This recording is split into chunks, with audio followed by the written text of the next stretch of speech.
मैं मुख्तसर सी आपके सामने बात करता हूँ कि जब पार्टीशन हो गई, फैसला हो गया कि ये खित्ता पाकिस्तान का है, ये खित्ता हिंदुस्तान का है, कि हमारे बुजुर्गों को आप देखें, सोचें, मेरे बुजुर्ग में शामिल हैं, आपके बुजुर्ग भी शामिल हैं, किस तरह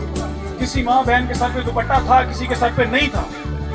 अनाज इकट्ठा करने का मौका मिला, किसी को नहीं मिला, अगर किसी ने इकट्ठा किया तो 2 दिन में खत्म हो गया, पानी तक न था, जालिमों ने, कुफार ने, दुश्मनों ने कुओं के अंदर जहर फेंक दिया, निकलते वक्त कुछ लोगों को तो वहां से निकलने ही नहीं दिया, कुचल दिया गया,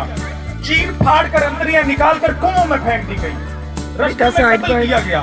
कुछ को यहाँ पहुंचने न पाया, किसी के 4 बहन भाई थे तो 4 में से 3 गुम हो गए,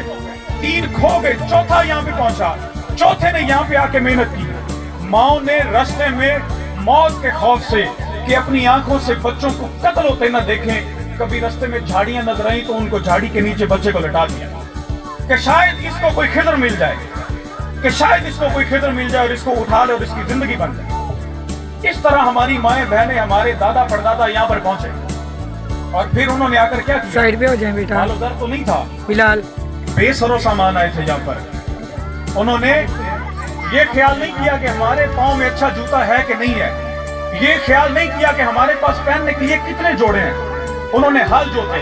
किसी ने मजदूरी की, किसी ने मेहनत की, मुशक्कत की, कोई डॉक्टर बना, कोई इंजीनियर बना, किसी ने तालीम हासिल की, किसी ने बिल्डिंग तामीर की,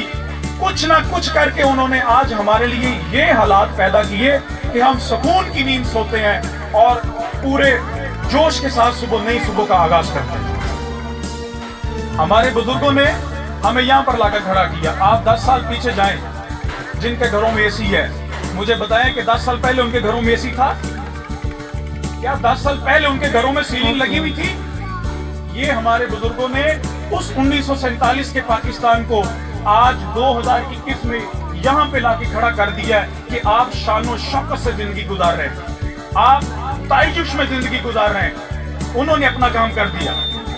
अब इकबाल कहता है खुदा करे मेरी अर्ज़ पाक पर उतरे वो फसले गुल जिसे अंदेशा ज़वाल न हो। अंदेशा ज़वाल से मुराद ये है कि जो वो कौम जो कभी खत्म ना हो, जिसको किसी के आगे भीख न मांगनी पड़े, जिसको अपने मरीजों का इलाज करने के लिए लोगों के दरवाजे दस्तक न देने पड़े, जिसके मरीजों का इलाज करने के लिए उनके पास अपने डॉक्टर हो, जिसके पुल तामीर करने के लिए उनके पास अपने इंजीनियर हो।